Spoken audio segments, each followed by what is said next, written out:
baik? Baik, Bu. Alhamdulillah. Nah, sebelum kita masuk pelajaran, kita akan membaca doa yang dipimpin oleh Putri. Baiklah teman-teman, sebelum kita memulai pembelajaran pada pagi hari ini, alangkah baiknya jika kita berdoa bersama-sama. Berdoa dimulai. Bismillahirrahmanirrahim. Rabbi zidni ilman warzuqni fahman. Amin. Nah, selanjutnya Ibu akan absen ya. Afifa, Hadir, Bu. Anindi, Hadir, Bu. Hijrana, Hadir, Bu. Afni, Hadir, Bu. Putri. Hadir, Bu. Ya. Nah, untuk hari ini kita akan masuk tema 3, tokoh dan penemuan. Subtema 1 yaitu penemu yang mengubah dunia. Ada yang tahu sebelum adanya listrik, apa yang dipakai manusia atau masyarakat dahulu untuk menerangi pada kegiatan malam hari? Saya, Bu. Contohnya seperti lilin dan obor. Ya, baik sekali. Nah, sebelum adanya listrik, masyarakat pada zaman dahulu menggunakan seperti lampu diesel, obor, lilin untuk menerangi kegiatan malam mereka. Nah, untuk pembelajaran kita hari ini, anak-anak bisa melihat membuka halaman 5 pada bukunya. Nah, di situ ada teks. Nah, bisa dibaca. Listrik mengubah wajah dunia. Listrik telah membawa banyak perubahan dalam kehidupan masyarakat di dunia. Michel Faraday adalah penemu listrik yang lahir pada 1791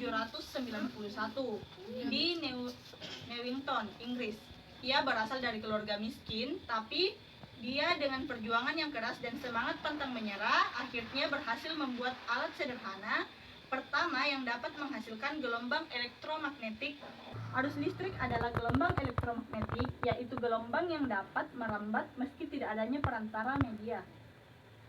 Gelombang elektromagnetik terbentuk dari hasil perubahan medan magnet dan medan listrik yang terjadi terus-menerus. Proses tersebut kemudian memicu terjadinya arus yang kemudian kita sebut sebagai arus listrik. Arus listrik dihasilkan oleh generator raksasa pada pusat pembangkit listrik yang disalurkan melalui jaringan listrik tegangan tinggi berupa jaringan kabel pada menara-menara tinggi yang menuju ke gardu-gardu penerima di berbagai daerah. Dari gardu-gardu penerima itu, arus listrik kemudian disalurkan lagi ke rumah-rumah penduduk dan berbagai tempat yang membutuhkan cahaya atau arus listrik. Arus listrik yang diterima di rumah kemudian disalurkan melalui rangkaian kabel listrik di dalam rumah. Rangkaian kabel tersebut umumnya berada di atap untuk tempat dudukan lampu atau di dinding rumah untuk sekelar dan colokan listrik tempat penghubung beragam peralatan elektronik seperti televisi, kipas angin, dan kulkas. Rangkaian listrik di dalam rumah dapat berupa rangkaian seri atau rangkaian paralel.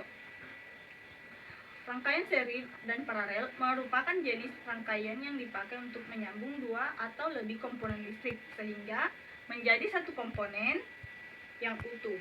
Bila dilihat dari cara penyusunannya, rangkaian seri disusun dengan cara bersambung atau sejajar dan rangkaian paralel disusun berderet.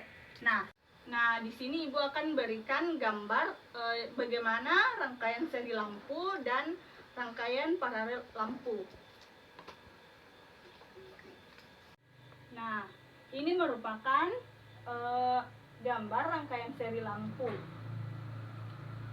Sedangkan yang ini merupakan gambar paralel lampu, rangkaian paralel lampu. Contoh rangkaian seri lampu pada kehidupan sehari-hari adalah senter. Karena rangkaian seri yang disusun pada pada lampu senter adalah baterai. Baterai yang kemudian disalurkan untuk menyalakan lampu. Di sini biasanya akan ada seklar yang dapat mengatur nyala atau tidaknya lampu. Di sini ada baterai. Nah, kemudian seklar ini akan berfungsi untuk mengatur nyala atau tidaknya lampu. Nah, rangkaian seri lampu ini memiliki kelebihan dan juga kekurangan. Yang pertama adalah kelebihannya. Kelebihannya tidak banyak kabel.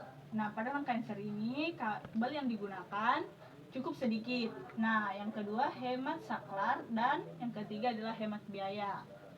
Sedangkan kekurangannya, lampu yang semakin jauh dari sumber listrik akan semakin redup.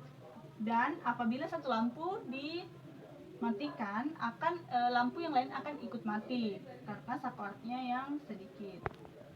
Betapa pentingnya listrik bagi kehidupan bermasyarakat saat ini. Tanpa listrik, kita akan melalui banyak kesulitan-kesulitan dalam mengerjakan aktivitas kita sehari-hari. Namun, kita juga harus tetap bijaksana dalam menggunakan listrik. Tidak boleh boros, seperti mematikan lampu jika tidak perlu. Nah, selanjutnya anak-anak bisa mengerjakan tugas pada halaman 10. Di situ ada dua soal tugas. Yang pertama adalah mengamati beragam benda elektronik di rumah yang menggunakan energi listrik beserta manfaat dari benda tersebut. Nah, yang kedua adalah mengamati lampu yang ada di rumahmu. Apakah lampu tersebut menggunakan rangkaian seri? Nah, untuk pelajaran kita hari ini cukup sampai di sini. Jangan lupa untuk mengerjakan tugas yang Ibu sudah berikan tadi. Baik, Assalamualaikum warahmatullahi wabarakatuh. Terima kasih.